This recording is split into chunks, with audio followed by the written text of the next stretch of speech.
స్వామి వివేకానంద జయంతిని పురస్కరించుకుని వివిఐటి విశ్వవిద్యాలయంలో దర్గా టు దుర్గా జాతి సమైక్యత నడకను వైస్ ఛాన్సలర్ వాసిరెడ్డి విద్యాసాగర్ ప్రారంభించారు.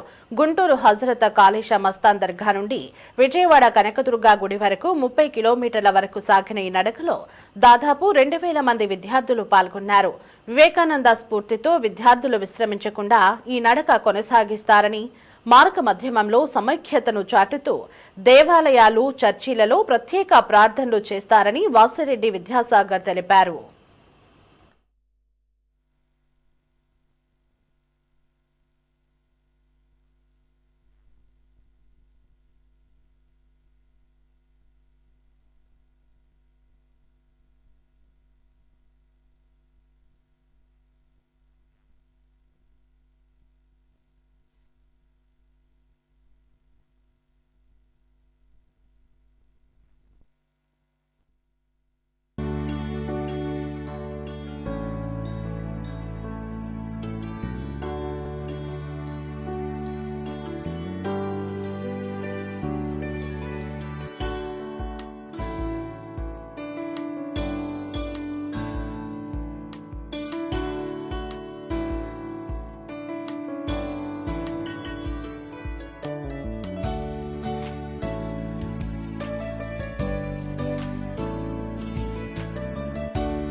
దర్గా టు దుర్గా అని గుంటూరులో మస్తానే దర్గా నుండి విజయవాడ గుడి దాకా వివేటి యూనివర్సిటీ నుంచి ప్రతి సంవత్సరం మనం వివేకానంద బర్త్డే పురస్కరించుకొని కాలేజ్ పిల్లలందరూ, యాజమాన్యం, స్టాఫ్ అందరూ కలిసి గుంటూరు నుంచి విజయవాడ దాకా 33 కిలోమీటర్లు నడుస్తూ ఉన్నాం.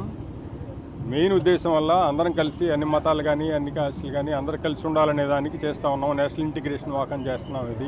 ఇది కాకుండా మా పిల్లలకి బాగా మంచిదవుతుంది ఏంటంటే, మనం లైఫ్లో ఎన్నో పనులు చేయడానికి మనకి కాన్ఫిడెన్స్ లెవెల్స్ తక్కువ ఉంటాయి.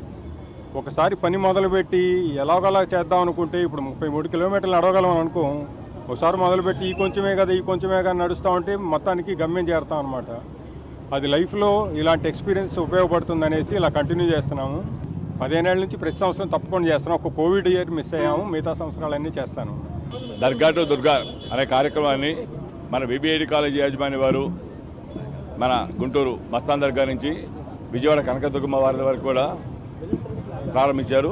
ఇది మన స్వామి వివేకానంద గారి యొక్క జన్మదిన సందర్భంగా ఈ ప్రోగ్రాం చేస్తూ ఉన్నారు.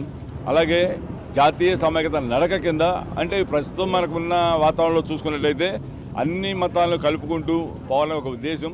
దాన్ని ఈ విబిఐటి కాలేజీ వారు, అంటే ఇదే కాకుండా ప్రస్తుతం వారికి దర్గా నుంచి స్టార్ట్ చేసిన తర్వాత మధ్యలో జైన్స్ టెంపుల్, అదేవిధంగా ఒక చర్చి, ఫైనల్గా దుర్గా టెంపుల్ చేరుతున్నారు. అంటే ఒక మత సాంప్రదాయ ప్రత్యేకంగా ఇది నిలుస్తూ ఉంది. ఇది చేయటం అనేది ఒక అభినందనీయ కార్యక్రమం. దానికి మన వివేటి కాలేజీ వారికి, యాజమాన్యానికి, వారికి విద్యార్థులకు కూడా మనస్ఫూర్తిగా కృతజ్ఞతలు తెలుపుతూ సెలవు తీసుకుంటాం.